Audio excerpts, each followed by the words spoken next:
எல்லோருக்கும் வணக்கம். நாம இந்த வீடியோல என்ன பார்க்க போறோம் அப்படின்னா, கன்னுஸ்கால் டெஸ்ட் 2க்கான ஆன்சர் கீ தான் பார்க்க போறோம். எல்லாருமே ஃபர்ஸ்ட் டெஸ்ட் ஓரளவு நல்லா பண்ணியிருந்தீங்க. சோ இதே ஸ்பீட்ல அப்படியே போனோம்னா, எஸ்ஏ எக்ஸாம் கிளியர் பண்றது ஒரு மேட்டரே கிடையாது. ரொம்ப அசால்ட்டா கிளியர் பண்ணிட்டு போயிட்டே இருக்கலாம். 66 மார்க், 67 மார்க் எடுத்துட்டு நம்ம பாட்டுக்கு போயிட்டே இருக்கலாம். சோ எத பத்தியும் நம்ம என்ன செஞ்சிடலாம், பிசிக்கல் வருமா, இல்ல நமக்கு இன்டர்வியூக்கு வருமா, ஓவரால் வருமா அப்படின்ற எந்த திங்கிங்குமே இல்லாம நம்ம ஈஸியா உள்ள போயிரலாம். சோ ஃபர்ஸ்ட் கொஸ்டின் என்ன குடுத்திருக்காங்க? போரோசிலிகேட் கண்ணாடி பற்றிய கூற்றுகளில் தவறான ஒன்றை தேர்ந்தெடுக. என்ன கேட்டிருக்காங்க? தவறான ஒன்றை தேர்ந்தெடுக அப்படின்னு கேட்டிருக்காங்க. நம்ம எடுத்தோனே கொஸ்டின படிச்சது சரியா குடுத்துருக்காங்களா, தவறா குடுத்துருக்காங்களா என்ன செஞ்சிரும்? முதல்ல பார்க்கணும். சரியா, தவறா அப்படின்னு பார்க்கணும். கொஸ்டின ஃபுல்லா ரீட் பண்ணணும். ஏதாச்சும் சின்னதா ஒரு சேஞ்சஸ் இருந்தது அப்படின்னா, நாம என்ன செஞ்சுருவோம்? மாத்தி குறிச்சிட்டோம் அப்படின்னா மொத்தமாவே வேஸ்ட் ஆயிரும். தெரிஞ்ச கொஸ்டின் தான் நெறைய தப்பு பண்ணுவோம். அந்த தப்ப சரி பண்ணணும் அப்படின்னா, கொஸ்டின பொறுமையா ரீட் பண்ணணும். இப்போ இங்க என்ன கேட்டிருக்காங்க? தவறான ஒன்றை தேர்ந்தெடுக்க அப்படின்னு கேட்டிருக்காங்க. ஃபர்ஸ்ட் ஆப்ஷன் என்ன குடுத்துருக்காங்க? சமையல் அறைகளில் பயன்படுகிறது. இது சரிதான். செகண்ட் ஆப்ஷன் ஆய்வகங்களில் பயன்படுகிறது. இதுவும் சரிதான். 3 ஃபைராக்ஸ் என்றும் அழைக்கப்படுகிறது. இதுவும் சரிதான். அப்ப எல்லாமே சரியா இருக்கு. அப்ப தவறானது ஏதாச்சும் இருக்கா? அப்ப எதுவுமே கிடையாது. அப்ப option D is the correct answer. Second ஒரு ஸ்டேட்மெண்ட் குடுத்திருக்காங்க. ஒரு பொருள் மற்றொரு பொருளின் வெப்பநிலையை பாதிக்குமானால் அவை இரண்டும் வெப்பத் தொடர்பில் உள்ளன எனலாம். கரெக்ட். இப்ப என்ன அப்படின்னா, ஒரு பொருள் இருக்கு. இது ஒரு பொருள். இது ஏன்னு வச்சுக்குவோம். இது பின்னு வச்சுக்குவோம். இப்ப ஏயோட டெம்பரேச்சர் அதிகம். ஏயோட டெம்பரேச்சர் அதிகமா இருக்குன்னு வச்சுக்குவோம். பியோட டெம்பரேச்சர் குறைவு குறைவு குறைவா இருக்கு. இப்ப என்ன பண்ணும் அப்படின்னா, இந்த அதிகளத்துல இருந்து தான் எங்க போகும்? இங்க போகும். இங்க இருந்து இங்க வராது. ஏன்னா, எங்க வெப்பம் அதிகமாக இருக்கோ, அங்க இருந்து எங்க குறைவா உள்ள இடத்துக்கு தான் போகும். சோ, இந்த ஸ்டேட்மெண்ட் கரெக்ட் தான். 2மே என்னது? ஒரு வெப்ப தொடர்பில தான் இருக்கும். இந்த ஸ்டேட்மெண்ட் கரெக்ட். நெக்ஸ்ட் வெப்ப தொடர்பில் உள்ள இரு பொருட்களின் வெப்பநிலையையும் சமமாக இருந்தால் அவை வெப்பச் சமநிலையில் உள்ளது எனலாம். கரெக்ட். இந்த ஸ்டேட்மெண்ட்டும் கரெக்ட் தான். என்னன்னா 2மே 100 டிகிரி இருக்குன்னு வச்சுப்போம். இது 100 டிகிரி, இதுவும் 100 டிகிரி செல்சியஸ்ல இருக்கு அப்படின்னா 2மே என்ன செய்யாது? வெப்பத்த பரிமாறாது. ஈக்குவலா தான் இருக்கும். சோ இதுல எந்த ஒரு சேஞ்சஸுமே இல்லாது. அப்ப இந்த ஆப்ஷனும் கரெக்ட் தான். அப்ப ஆன்சர் என்ன வரும்? கூற்றுகள் இரண்டும் சரி.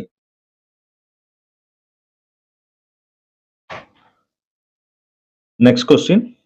ஆப்பிரிக்காவில் உள்ள லிபியாவில் 1922ஆம் வருடத்தில் ஒரு நாள் காற்றின் வெப்பநிலையானது டேஸ் என கணிக்கப்பட்டிருந்தது. எத்தனை? 59 டிகிரி செல்சியஸ். நெக்ஸ்ட் ஒரு பொறுத்துக. நீரின் வெப்பநிலைகளை பொறுத்துக அப்படின்னு கொடுத்திருக்காங்க. அறை வெப்பநிலை, நீரின் வெப்பநிலை எவ்வளோ? இதுதான். 1 தான். 30 டிகிரி செல்சியஸ். செகண்ட் கொதிநிலை 100 டிகிரி தான். அப்ப 2க்கு 2 தான். 3 உறைநிலை 0. சோ இதுவும் அப்படியே தான் இருக்கு. அப்ப ஆப்ஷன் ஏபிசி. 5th question. வெப்பநிலையின் எஸ்ஐ அலகு என்னது? கெல்வின். வெப்பநிலையின் எஸ்ஐ அலகு கெல்வின். வெப்பத்தின் எஸ்ஐ அலகு கேட்டா என்ன வரணும்? வெப்பத்தின் எஸ்ஐ அலகு. வெப்பத்தின் எஸ்ஐ அலகு கேட்டா ஜூல். சோ மத்த 3 இது என்ன குடுத்திருக்காங்க? மத்த 3 ஆப்ஷன் என்ன வரும்? ஃபாரன்ஹீட் அப்படின்றது வெப்பநிலையை அளவிடக்கூடிய மற்றொரு அலகு தான் ஃபாரன்ஹீட்டும், செல்சியஸும். சோ இத கரெக்ட்டா கிளியரா படிச்சுக்கோங்க. 6th question. 1 கிராம் நீரின் வெப்பநிலையை 1 டிகிரி சென்டிகிரேட் உயர்த்த பயன்படும் வெப்ப அளவு என்னது? கலோரி எனப்படும். இதே இது 1 கிலோ வந்துருந்துச்சுன்னா என்ன வந்திருக்கணும்? கிலோ கலோரி அப்படின்னு வரும். நம்ம ஆல்ரெடி சொன்னோம். இது என்னது? வெப்பத்தின் அலகு. வெப்பத்தின் அலகு. ஜூல். 7th question. ஒரு பொருளை வெப்பப்படுத்தும் பொழுது அது விரிவடைவதை அப்பொருளின் என்ன சொல்றோம்? வெப்ப விரிவடைதல் அப்படின்னு சொல்றோம். இப்ப நீள் விரிவு அப்படின்றது என்னது? அதோட நீளத்துல விரிவடைஞ்சது அப்படின்னா நீளத்தில் நீளத்தில் விரிவடைந்தா அது நீள் விரிவு. இதே இது அதோட பருமன்ல விரிவடைஞ்சா அது பரும விரிவு அப்படின்னு சொல்லுவோம். Next 8th question. டைனமோ மின் மோட்டாரின் முன்மாதிரியை வடிவமைத்தவர் யார் அப்படின்னு கேட்டிருக்காங்க. யாரு? மைக்கேல் ஃபாரடே அப்படின்றதான் சரியான ஆன்சர். அடிசன் அப்படின்றவர் யாரு அப்படின்னா இவர் அட்ரினல் சுரப்பி இருக்குல்ல அதை பத்தி ஒரு ரிசர்ச் பண்ணியிருப்பாரு. அப்புறம் அடிசன் நோய் அப்படின்ற ஒண்ண கண்டுபிடிச்சிருப்பாரு. அதான் Addison. Thomas Addison. Thomas Addison. Oersted அப்படின்றது யாரு? கிறிஸ்டியன் ஒயர்ஸ்டெட் அப்படின்றது மின்னோட்டத்தின் காந்த விளைவை கண்டுபிடிச்சிருப்பாரு. மின்னோட்டத்தின் காந்த விளைவு. மின்னோட்டத்தின் காந்த விளைவு.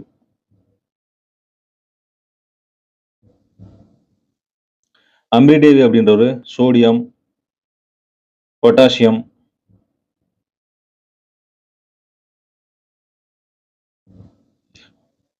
அந்த மாதிரி தனிமங்களை கண்டுபிடிச்சிருப்பாரு. ஸோ நெக்ஸ்ட் கொஸ்டின், ஒரு ஸ்டேட்மெண்ட், வெப்ப ஆற்றல் மின் ஆற்றலாக மாற்றப்படும் நிலையம் அணுமின் நிலையமா? தவறு. இங்க என்ன வந்திருக்கணும்? அனல் மின் நிலையம். அனல் மின் நிலையம். 2, இயக்க ஆற்றல் மின் ஆற்றலாக மாற்றப்படும் நிலையம் நீர்மின் நிலையம். ஸோ இதுவும் கரெக்ட் தான். ஸோ செகண்ட் ஸ்டேட்மெண்ட் மட்டும் கரெக்ட். அப்ப கூற்று 2 மட்டும் சரி. நெக்ஸ்ட், நெய்வேலியில் அதிக அளவு டாஸ் கிடைப்பதால் அனல் மின் நிலையம் உருவாக்கப்பட்டுள்ளது. அங்க என்ன கிடைக்குது? லிக்னைட் சரிதான். பழுப்பு நிகரி. அப்ப ரெண்டுமே ஆப்ஷன் இருக்குது. Option D is the correct answer. Next, மின் கடத்திகளுக்கான எடுத்துக்காட்டில் சரியான ஒன்றை தேர்ந்தெடு. இப்போ பீங்கான கடத்துமா? இது கடத்தாது. மாசுபட்ட நீர், இது கடத்தும். மாசுபட்ட நீர்ன்றது கண்டிப்பா கடத்தும். எபோனைட் அப்படின்றது ரப்பர் தான். ஸோ ரப்பர் என்ன செய்யுது? மின்சாரத்தை கடத்தா. இதுவும் தப்பு. ஸோ அப்ப இது answer B is the correct answer. Next, வேதி ஆற்றலை மின் ஆற்றலாக மாற்றும் சாதனம் என்னது? பேட்டரி. பேட்டரி அப்படின்றது மின்கலம். அப்ப ஜென்ரேட்டர் என்ன பண்ணும்? ஜென்ரேட்டர் அப்படின்றது என்ன பண்ணும் அப்படின்னா இயந்திர ஆற்றலை மின் ஆற்றலாக மாற்றும். இயந்திரம், அதாவது mechanical energy into electrical energy அப்படின்னா தான் ஜென்ரேட்டர் வரும். நெக்ஸ்ட் கொஸ்டின், 1000க்கும் மேற்பட்ட உபயோகமான பொருட்களையும் மின் விளக்கையும் கண்டுபிடித்தவர் யாரு? Thomas Alva Edison. இவர் ஆல்ரெடி பார்த்தோம். மின் மோட்டார் டைனமோ கண்டுபிடிச்சவர். தாமஸ் எடிசன் ஆல்ரெடி பார்த்தோம். அவர் ஒரு தாமஸ் எடிசன் நோய், அட்ரினல் சுரப்பி அப்படின்னு வச்சுக்கோங்க. அம்பிடேவி ஆல்ரெடி நம்ம படிச்சோம். சோடியம், பொட்டாசியம் அந்த மாதிரி தான் கண்டுபிடிச்சிருப்பாரு. நெக்ஸ்ட் ஒரு பொறுத்துக, அனல் மின் நிலையம் எங்க இருக்கு? எண்ணூர்ல இருக்கு. அணுமின் நிலையம் கூடங்குளம். ஸோ 2. நீர்மின் நிலையங்கள் பாபநாசம், மேட்டூர் வரும். காற்றாலைகள் ஆரல்வாய்மொழி. ஸோ 4. அப்ப என்ன ஒரு ஆப்ஷன்ல? ஆப்ஷன் என்ன எழுதலாம்? B, D, sorry B, A, D, அதுக்கப்புறம் சி வரும். BA, DC. Option A is the correct answer. Next ஒரு ஸ்டேட்மெண்ட், 15வது கொஸ்டின். கூற்று 1 என்ன கொடுத்துருக்காங்க? நீராவியை குளிர்வித்து நீராக மாற்றுதல் ஆவி சுருங்குதல் எனப்படும். இது கரெக்ட் தான். இந்த ஸ்டேட்மெண்ட் என்னது? கரெக்ட் தான். செகண்ட் ஒன்னு, நீரை குளிர்வித்து பனிக்கட்டியாக மாற்றுதல் அப்படின்றது உறைதல். இந்த ஸ்டேட்மெண்ட்டும் கரெக்ட் தான். அப்ப ஆப்ஷன் என்ன வரும்? 2ம் சரி அப்படின்றதான் சரியான விடை. நெக்ஸ்ட், சர்வ கரைப்பான் அல்லது பொது கரைப்பான் என அழைக்கப்படுவது நீர் அப்படின்னு நமக்கு நார்மலா தெரியும். நீரோட வாய்ப்பாடு தான் H2O. அப்ப ரெண்டுமே எதுல இருக்கு? ஆப்ஷன் ஏல தான் இருக்கு. அப்ப அதுதான் சரியான ஆன்சர். நெக்ஸ்ட், ஈரத்துணி காற்றில் உலரும் போது ஏற்படும் மாற்றம் என்ன மாற்றம்? இயற்பியல் மாற்றம். இயற்பியல் மாற்றம் வேற எப்படி சொல்லலாம் அப்படின்னா மீள் மாற்றம் அப்படின்னு சொல்லலாம். மீள் மாற்றம், அதாவது ஒண்ணு இயற்பியல் மாற்றம் அப்படின்னு சொல்லலாம், அல்லது மீள் மாற்றம் அப்படின்னு சொல்லணும். ரெண்டுமே சொல்லணும். அதான் சரியான ஆன்சர். நெக்ஸ்ட் 18th கொஸ்டின், ஒரு திடப்பொருளை வெப்பப்படுத்தும் பொழுது திரவமாகாமல் நேரடியாக வாயு நிலைக்கு மாறுவது என்னது? அது பதங்கமாதல் எனப்படும். ஆக்சுவலா இது ரெண்டும் பார்த்தோம். உருகுதல் அப்படின்றது ஒரு பனிக்கட்டி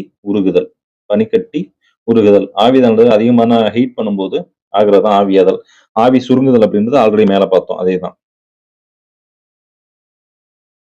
19th கொஸ்டின், அதிக விசையுடன் வீசும் காற்று மரங்களை வேருடன் சாய்க்கவும் வீடுகளின் கூரைகளை அடித்துச் செல்லும் திறனையும் பெற்றிருப்பது அப்படின்றது புயல். இங்கிலீஷ்ல பாருங்க ஸ்டார்ம். சைக்ளோன் வேற, அதாவது சூறாவளியும் வேற, புயல் வேற. ரெண்டுக்கும் வித்தியாசம் என்னன்று தெரிஞ்சுக்கோங்க. நெக்ஸ்ட், சூரியனிலிருந்து வரும் புற ஊதாக்கதிர்களின் தாக்கத்திலிருந்து பூமியை பாதுகாப்பது எது? அடுக்கு வளி மண்டலத்தில் உள்ள ஓசோன் படலம். நெக்ஸ்ட், ஒரு குறிப்பிட்ட இடத்தில் காற்று வீசும் திசையை கண்டறிய பயன்படுவது காற்று திசை காட்டி. நெக்ஸ்ட், விலங்கு செல்கள் அதனை சுற்றி வெளிப்புறத்தில் செல் சுவரையும் அதனை அடுத்து செல் சவ்வினையும் கொண்டுள்ளது. செல் சுவர் இருக்குமா? விலங்கு செல்களுக்கு என்னது? செல் சுவர் இருக்காது. விலங்கு செல்களுக்கு செல் சுவர் இருக்காது. 2, தாவர செல்களில் நுண்குமிழ்கள் மற்றும் சென்ட்ரியோல்கள் அப்படின்றது எதுல மட்டும்தான் இருக்கும்? விலங்கு செல்கள்ல மட்டும்தான் இருக்கும். அப்ப இந்த ஸ்டேட்மெண்ட்டும் தப்பு. அப்ப 2 கூற்றுகளும் தவறு அப்படின்றதான் சரியான விடை. நெக்ஸ்ட், ஆல்புமினால் என்பது என்னது? முட்டையோட வெண்மையான பகுதி பேர் தான் என்னது? ஆல்புமினால் அப்படின்னு சொல்லுவோம். நமது உடம்பில் உள்ள செல்களில் மிக நீளமான செல்லாக கருதப்படுவது என்னது? நரம்பு செல். நெக்ஸ்ட் 25th கொஸ்டின், உட்கரு வாயில் அல்லது உட்கரு கதவு என அழைக்கப்படும் செல்லின் பாகம் எது? உட்கரு உறை அல்லது நியூக்ளியஸ் உறை அப்படின்னு சொல்லலாம். உட்கரு உறை அல்லது நியூக்ளியஸ் உறை அப்படின்னு சொல்லலாம். நெக்ஸ்ட், தாங்குபவர் அல்லது பாதுகாப்பவர் என அழைக்கப்படும் செல்லின் பாகம் எது? செல் சுவரை சொல்லலாம். தாங்குபவர் அல்லது பாதுகாப்பவர் என அழைக்கப்படும் செல்லின் பாகம் செல் சுவர். நெக்ஸ்ட் ஒரு ஸ்டேட்மெண்ட். பசுங்கணிகத்தில் பச்சையம் என்ற நிறமே உள்ளது. கரெக்ட். இது சூரிய ஒளியை ஈர்த்து ஒளிச்சேர்க்கையின் மூலம் உணவு தயாரிக்க உதவுகிறது. இது சரிதான். காரணம் என்ன கொடுத்திருக்காங்க? இதனால் பசுங்கணிகம் செல்லின் உணவு தொழிற்சாலை என அழைக்கப்படுகிறது. சோ இதுவும் கரெக்ட் தான். அப்ப கூற்றும் காரணமும் சரி, கூற்றை விளக்குகிறது அப்படின்றதான் சரியான ஆன்சர். Option B.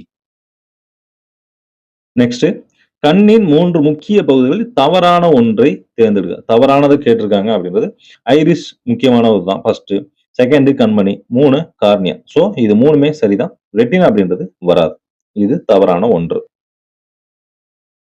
நெக்ஸ்ட், தவறான ஒன்றை தேர்ந்தெடு. சிறுகுடலின் நீளம் 6 மீட்டர். கரெக்ட் தான். மிகச்சிறிய எலும்பான அங்கவடி எலும்பின் நீளம் 2.8 mm. இதுவும் சரிதான். உணவு குழாயின் நீளம் 9 மீட்டர். உணவு குழாயின் நீளம் 9 மீட்டர். இதுவும் சரிதான்.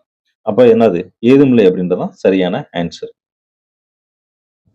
Next 30வது question. மூளையை உடலில் உள்ள பல்வேறு பாகங்களோடு நரம்புகளினால் இணைக்கக்கூடிய அமைப்பு அப்படின்றது எது? தண்டுவடம் தான் கரெக்ட். எது? தண்டுவடம். மூளையை உடலில் உள்ள பல்வேறு பாகங்களோடு நரம்புகளினால் இணைக்கக்கூடிய அமைப்பு தண்டுவடம் என்பதுதான் சரியான விடை. Next 31வது question. சிறுநீரகத்தின் செயல் அடிப்படை அலகு நெப்ரான்கள். இது என்ன வரும்? இதயம். சோ ஒவ்வொன்றுக்கும் என்னன்னு பாத்துக்கோங்க. நுரையீரல். நான் எல்லாத்துக்கும் 4 ஆப்ஷனுக்கு ஆன்சர் சொல்லிடுவேன். ஆன்சர் சொன்னா உங்களுக்கு லேட் ஆகும். ஸோ அதனாலதான் நான் வீடியோ எவ்வளவு ஷார்ட்டா வெறும் ஆன்சர் மட்டும் சொல்லிட்டு இருக்கேன். எக்ஸ்பிளனேஷன் கொடுக்குறது அப்படின்னா கொஞ்சம் டிலே ஆகும். அதனாலதான் 4 ஆப்ஷனுக்கும் ஆன்சர் சொல்லாம வேகமா சொல்லிட்டு வரேன். நெக்ஸ்ட் 32வது கொஸ்டின். ஒரு பொறுத்துவை கொடுத்துருக்காங்க. பிட்யூட்டரி சுரப்பி எங்க இருக்கும்? மூளையோட அடிப்பகுதியில. 1. தைராய்டு சுரப்பி கழுத்துல இருக்கும். 2. தைமஸ் சுரப்பி எங்க இருக்கும்? மார்பு கூட்டுல இருக்கும். கணையம் அப்படின்றது வயிற்றோட அடிப்பகுதியில இருக்கும். சோ அப்ப 1, 2, 3, 4 ABCD. அதான் கரெக்டான ஆன்சர். நெக்ஸ்ட், உள்ளே நுழையும் காற்றிற்கு வெப்பத்தை கடத்தல், அதன் வெப்ப அளவை உடலின் வெப்ப அளவிற்கு உகந்ததாக மாற்றுவதுடன் ஈரப்பதத்தையும் அளிப்பவை அப்படின்றது எது? நாசி குழிகள் தான் ஈரப்பதத்தை அளிக்கும். இதெல்லாம் வரவே வராது. நெக்ஸ்ட், வெங்காய தோலில் உள்ள செல்களின் வடிவம் செவ்வக வடிவம். செல்களின் வடிவம் செவ்வக வடிவம். நெக்ஸ்ட், ஈகோரியட் செல்லில் நுண்ணுறுப்புகள் காணப்படும் இடம். ஈகோரியட் செல்லில் நுண்ணுறுப்புகள் காணப்படும் இடம் எங்க இருக்கும்? சைட்டோபிளாசம். எங்க இருக்கும்? சைட்டோபிளாசம். நெக்ஸ்ட், மனிதனின் ரத்த ஓட்ட மண்டலம் கடத்தும் பொருட்கள் என்னென்ன கடத்தும்? ஆக்சிஜனை கடத்தும், சத்து பொருட்களை கடத்தும், ஹார்மோனை கடத்தும். அப்போ ஆன்சர் டி. இவை அனைத்தும் என்பது சரியான விடை. மனிதனின் முதன்மையான சுவாச உறுப்பு என்னது? நுரையீரல். மனிதனின் முதன்மையான சுவாச உறுப்பு நுரையீரல்.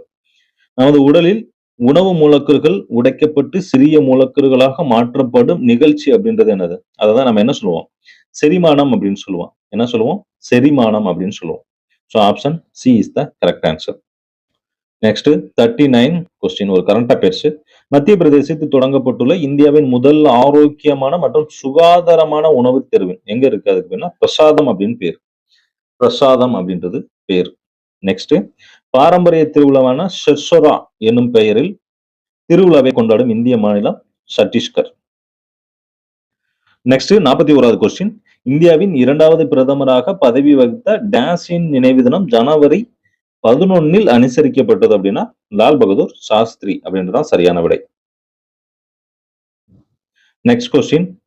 கிழக்கு தைமூர் நாடு பின்வரும் எந்த கூட்டமைப்பில் இணைய உள்ளது அப்படின்னா ஏசியன். ஏசியன் எந்த வருஷம் கொண்டு வந்திருப்பாங்க அப்படின்றத கரெக்டா இப்ப ரீசெண்டா எப்ப மாநாடு நடந்தது அதெல்லாம் அடிக்கடி அப்டேட் பார்க்கணும். இந்த ஏசியன், ஒபேக், பிரிக்ஸ், G20 இதோட லாஸ்டா எங்க நடந்தது, இதோட கூட்டங்கள் எங்க நடந்தது அப்படின்றத கரெக்டா பாத்துக்கோங்க. இதெல்லாம் சேர்த்து நம்ம ஒரு வீடியோ கன்சால்டேட் பண்ணி போடுவோம். நெக்ஸ்ட், தற்போது புவிசார் குறியீடு வழங்கப்பட்டுள்ள சிவப்பு எறும்பு சட்னி எங்க? அசாம் மாநிலத்துல கொடுத்திருப்பாங்க. நெக்ஸ்ட், பிசிசிஐயின் தலைமையகம் எங்கு உள்ளது அப்படின்னா மும்பைல இருக்கு. நெக்ஸ்ட், தற்பொழுது தமிழக அரசின் தலைமை வழக்கறிஞராக நியமனம் செய்யப்பட்டுள்ளவர் யார் அப்படின்னா BS ராமன் அப்படின்றவங்கள நியமனம் பண்ணியிருக்காங்க. நெக்ஸ்ட், தூய்மையான நகரங்கள் பட்டியலில் 2023 முதலிடம் பிடித்துள்ள இந்திய மாநிலம் எது அப்படின்னா மகாராஷ்டிரா. இந்திய மாநிலம் மகாராஷ்டிரா. நெக்ஸ்ட், வெளிநாடு வாழ் தமிழர் தின விழா சென்னையில் தமிழர் நல வாரியம் சார்பில் ஜனவரி 12 நடைபெற்றது. இதன் கருப்பொருள் என்ன அப்படின்னா தமிழ் வெல்லும் அப்படின்றது அதனோட கருப்பொருள். நெக்ஸ்ட் ஒரு பொறுத்துக கொடுத்துருக்காங்க. காமராஜர் விருது யார் வாங்கியிருப்பாங்க அப்படின்னா பாலராமன். பாலராமன். அம்பேத்கர் விருது யார் வாங்கியிருப்பாங்க அப்படின்னா சண்முகம் அப்படின்றவர் வாங்கியிருப்பாரு. பாரதிதாசன் விருது யார் வாங்கியிருப்பாங்க அப்படின்னா முத்தரசு. பாரதியார் விருது பழனி பாரதி. சோ அப்ப ஆப்ஷன் என்ன வரும்? 3, 1, 2, 4. 3, 1, 2, 4. So option C is the correct answer. Next India மற்றும் நேபாளத்தில் கொண்டாடப்படும் ஒரு முக்கிய இந்து பண்டிகை அப்படின்றது மகர சங்கராந்தி. மகர சங்கராந்தி. நெக்ஸ்ட் ஒரு பொறுத்து கொடுத்திருக்காங்க. கால்நடைகள் வளர்ப்பு அப்படின்றது என்னது? முதல்நிலை தொழில வந்துடும். கால்நடைகள் வளர்ப்பு அப்படின்றது முதல்நிலை தொழில வந்துடும். உணவு பதப்படுத்துதல் அப்படின்றது வேளாண் சார் தொழிற்சாலை. சோ இது 2. இரும்பு எஃகு தொழிற்சாலை அப்படின்றது 2ஆம் நிலை தொழில வந்துடும். சோ 3. தொலைபேசி அப்படின்றது ஒரு சேவைத்துறை. சோ 4. அப்ப என்ன வரும்? C, D, A, B. CDAB. CDAB. Option D is the correct answer. Next தமிழ்நாட்டில் டேஷ் சதவீத மக்கள் நகரங்களில் வாழ்கின்றனர். 47% எங்க வாழ்றாங்க? நகரங்கள்ல வாழ்றாங்க. நெக்ஸ்ட் கிராமங்கள் நம் நாட்டின் முதுகெலும்பு என கூறியவர் மகாத்மா ஜி அவங்க சொல்லியிருப்பாங்க. அதாவது காந்தியடிகள் சொல்லியிருப்பாங்க. நெக்ஸ்ட் உணவு தேவைக்கும் தொழில் உற்பத்திக்கும் தேவையான மூலப்பொருட்களை உற்பத்தி செய்வது டேஷ் எனப்படுகிறதுனா அது என்னது? அதுதான் முதல்நிலை தொழில் அப்படின்றது. நெக்ஸ்ட் அமைதிக்கான நோபல் பரிசு டேஷாம் ஆண்டு இந்தியாவை சேர்ந்த கைலாஷ் சத்யார்த்திக்கு வழங்கப்படுது. 2014 யாராருக்கு வழங்கியிருப்பாங்க? சத்யார்த்திக்கும் மலாலாவுக்கும் வழங்கியிருப்பாங்க. சத்யார்த்திக்கும் மலாலாவுக்கும் வழங்கியிருப்பாங்க. நெக்ஸ்ட் ஒரு பொறுத்துக கொடுத்திருக்காங்க. சுதந்திர தினம் எப்போ? ஆகஸ்ட் 15. குடியரசு தினம் ஜனவரி 26. இந்திய அரசியலமைப்பு தினம் நவம்பர் 26. அனைவருக்கும் கல்வி உரிமை ஏப்ரல் 1. சோ அப்ப என்ன ஒரு ஆப்ஷன்ல? C, D, A, B. CDAB. CDAB. Option A. Next அரசியலமைப்பு சட்டத்தை டேஷாம் ஆண்டு அரசியல் நிர்ணய சபை ஏற்றுக்கொண்டது. அரசியலமைப்பு சட்டத்தை எந்த வருஷம் ஏற்றுக்கொண்டிருப்பாங்க அப்படின்னு கேட்டிருக்காங்க. 1949. அவசரப்பட்டு 1946 போற்றக்கூடாது. எந்த வருஷம் ஏற்படுத்தப்பட்டு 46 47 போற்றக்கூடாது. ஏன்னா எந்த வருஷம் ஏற்றுக்கொண்டது அதான் சொன்னேன் ஆரம்பத்திலே. கொஸ்டினா முழுசா படிச்சா மட்டும்தான் கரெக்டா ஆன்சர் பண்ண முடியும். நெக்ஸ்ட் இந்திய அரசியலமைப்பு சட்டத்தின் உண்மை பிரதிகள் இந்திய ஆங்கிலம் நாடாளுமன்ற நூலகத்தில் டேஷ் வாயு நிரப்பப்பட்ட பேழையில் வைத்து பாதுகாக்கப்படுகிறோம்னா ஹீலியம் வச்சு பாதுகாக்கிறாங்க. என்னது? ஹீலியம் வாயு. நெக்ஸ்ட் சரியான வரிசையை தேர்ந்தெடுக்க அப்படின்னு கொடுத்திருக்காங்க. என்ன கொடுத்திருக்காங்க? இறையாண்மை, மதச்சார்பின்மை, மக்களாட்சி, சமத்துவம். இது தப்பு. இறையாண்மை, சமத்துவம், மதச்சார்பின்மை, மக்களாட்சி, குடியரசு. இது correct. So option B is the correct answer. Next அரசியலமைப்பு சட்டத்தை உருவாக்கும் நோக்கில் இந்தியாவின் பல்வேறு பகுதிகளைச் சேர்ந்த 389 உறுப்பினர்களை கொண்ட இந்திய அரசியலமைப்பு நிர்ணய மன்றம் என்ற அமைப்பு டேஷாம் ஆண்டு உருவாக்கப்பட்டது. எந்த வருஷம் உருவாக்கப்பட்டது அப்படின்னு கேட்டிருக்காங்க. இப்ப என்ன வரும்? 1946ல உருவாக்கி இருப்பாங்க. சோ அதான் சொன்னேன். கொஸ்டினை முழுசா படிச்சா ஆன்சர் ஈஸியா பண்ணிடலாம். நெக்ஸ்ட் 60வது கொஸ்டின். தேசிய பாடலான வந்தே மாதரத்தை இயற்றியவர் பங்கிம் சந்திர சட்டர்ஜி. இவங்கெல்லாம் யாருன்னு ஒவ்வொரு ஆப்ஷனுக்கும் நீங்க கீழே கமெண்ட் செக்ஷன்ல கமெண்ட் பண்ணுங்க. நெக்ஸ்ட் காந்தியின் பிறந்த நாளான சர்வதேச அகிம்சை நாள் டேஷில் அங்கீகரித்து ஐநா சபை கொண்டாடி வருது. 2007 இருந்து அக்டோபர் 2 என்ன செஞ்சிருவாங்க? காந்தியோட பிறந்த நாள சர்வதேச அகிம்சை நாளாக கொண்டாடி வருவாங்க. நெக்ஸ்ட் இந்திய விடுதலை நாளில் பறக்க விடப்பட்ட முதல் தேசிய கொடி எங்க இருக்கு? நம்ம சென்னை கோட்டையில தான் இருக்கு. எங்க இருக்கு? நம்ம சென்னை கோட்டையில இருக்கு. நெக்ஸ்ட் தேசிய கீதத்தை இயற்றியவர் ரவீந்திரநாத் தாகூர்.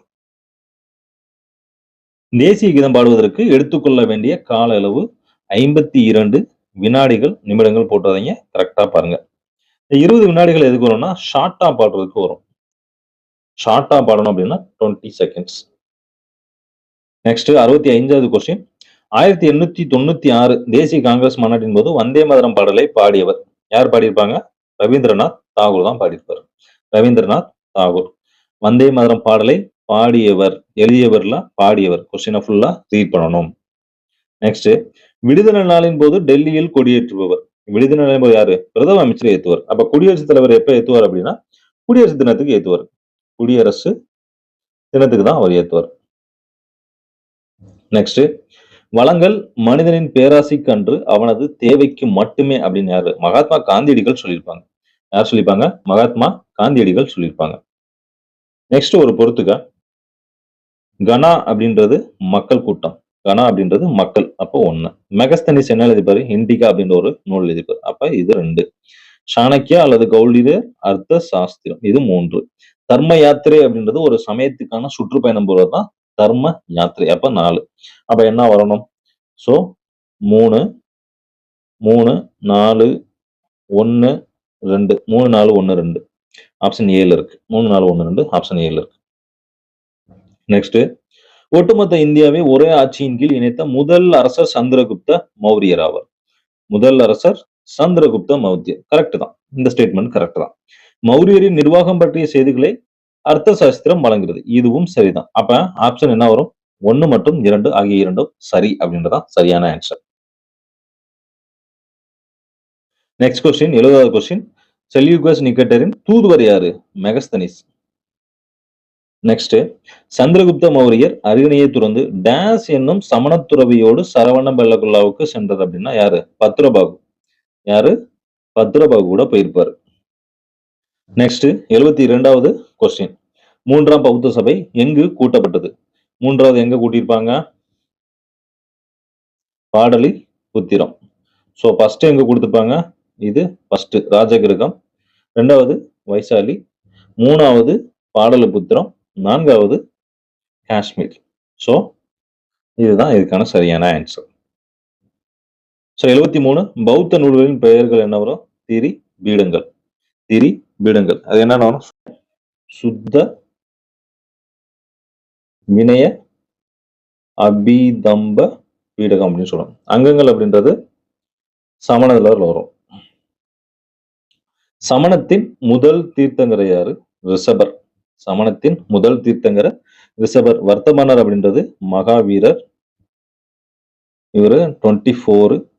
நேமிநாதர் 22. நேமிநாதர் 22. நெக்ஸ்ட் 75வது கொஸ்டின். விகாரைகள் எதற்காக பயன்படுத்திட்டான்? பௌத்த துறவிகள் தங்குவதற்காக பயன்படுத்தப்பட்டது. நெக்ஸ்ட் 76வது கொஸ்டின். என்ன கொஸ்டின்? சித்தார்த்தா பிறந்த இடம். சித்தார்த்தா யாரு அப்படின்றதா? புத்தர் தான் சித்தார்த்தா. சோ புத்தர் பிறந்த இடங்க லும்பினி தோட்டத்துல பிறந்திருப்பார். மத்ததெல்லாம் என்னென்ன கொடுத்திருக்காங்க? குந்தகிராமம் அப்படின்றது என்ன வரும்? இது மகாவீரர். மகாவீரர் பிறந்த இடம் தான் குந்தகிராமம். மகாவீரர் எங்க இறந்திருப்பார் அப்படின்னா பவபுரியில இறந்திருப்பார். குஷிநகரத்துல இருந்தவர் புத்தர், சித்தார்த்தர். நெக்ஸ்ட் 77வது கொஸ்டின். யுவான் சுவாங் அசோகரால் கட்டப்பட்ட 100 அடி உயரமுள்ள ஸ்தூபியை எங்கு பார்த்ததாய் குறிப்பிட்டுள்ளார் அப்படின்னா காஞ்சிபுரத்துல பார்த்ததா குறிப்பிட்டிருப்பார். நெக்ஸ்ட், ஹீனயானம் பௌத்த பிரிவு உள்ள நாடுகளில் தவறான ஒன்றை தேர்ந்தெடு அப்படின்னு கொடுத்துருக்காங்க. ஹீனயானம் பௌத்த பிரிவு உள்ள நாடுகளில் தவறான ஒன்று அப்படின்னா சீனால வந்துட்டு மகாயானம் தான் வரும். மகாயானம் 2 பிரிவுகள் ஹீனயானம் மகாயானம் அப்படின்னு சொல்லிட்டு 2 பிரிவு இருக்கும். அதுல மகாயானம் தான் சீனால இருக்கும். ஹீனயானம் அங்க இருக்காது. இலங்கையில இங்கதான் இருக்கும். மியான்மர், தென்கிழக்காசு இங்க எல்லாமே ஹீனயானம் தான் இருக்கும். சோ அப்ப தவறான ஒன்று எது கேட்டிருக்காங்க அப்படின்னா சீனா தான் இங்க சரி. நெக்ஸ்ட், அசோகர் ஒரு பிரகாசமான நட்சத்திரம் போல் இன்று வரை ஒளிர்கிறார் அப்படின்னு சொல்றது என்ன? ஹெச்.சி. வெல்ஸ் அப்படின்றவங்க சொல்லியிருப்பாரு. நெக்ஸ்ட், பேரரசர் அசோகரின் ஆணைகள் மொத்தம் எத்தனை? மொத்தம் எத்தனை? அவரோட ஆணைகள் 33. ஸோ அவ்வளவுதான். ஜிகேக்குள்ள 80 கொஸ்டின்ஸ்குள்ள ஆன்சர் இதுதான். ஓரளவு எல்லாருமே நல்லா பண்ணியிருந்தீங்க. ஸோ சைக்காலஜிக்குள்ள கொஸ்டின்ஸ் எல்லாமே நம்ம ஆல்ரெடி மெயில் போட்டிருக்கோம். சொல்யூஷன்ஸ் மெயில் போட்டிருக்கோம். உங்களுக்கு புரியல அப்படின்னா கேளுங்க. இல்ல நம்ம இதுக்கான எக்ஸ்பிளனேஷன் வீடியோ உங்களுக்கு கண்டிப்பா வேணும் சார் அப்படின்னா நீங்க கமெண்ட் பண்ணுங்க. கண்டிப்பா அதுக்குள்ள வீடியோவும் நம்ம அப்டேட் பண்ணுவோம். ஸோ இவ்வளவுதான். இந்த 80 கொஸ்டின் தான். ஸோ கொஸ்டின்ஸ் எல்லாமே கரெக்டா படிச்சுக்கோங்க. ரொம்ப பேசிக்ஸ் மாதிரி தான் இருக்கும் கொஸ்டின். ஆனா சின்ன சின்ன விஷயங்கள் மாறும். ஸோ இதுதான் எஸ்ஏ லெவல்ல தான் இருக்கும் கொஸ்டின். ஸ்டாண்டர்ட் நீங்களே பார்த்துருப்பீங்க. இதுதான் எஸ்ஏ லெவல்லையும் இவ்வளவுதான் கேட்டிருக்காங்க. 6 to 10 மட்டும் படிச்சா போதும். 11th 12th நம்ம தனியா எந்த அளவுக்கு பண்ணணுமோ அந்த அளவுக்கு பண்ணிடலாம். நீங்க 6 to 10 மட்டும் கிளியரா படிச்சுருங்க. எஸ்ஏ எக்ஸாம்ல 66, 67 ஈஸியா வாங்கிடலாம். ஸோ டெஸ்ட் 3க்கான வீடியோ நெக்ஸ்ட் ஒரு 1 or 2 டேஸ்ல போட்டுருவோம். Thank you.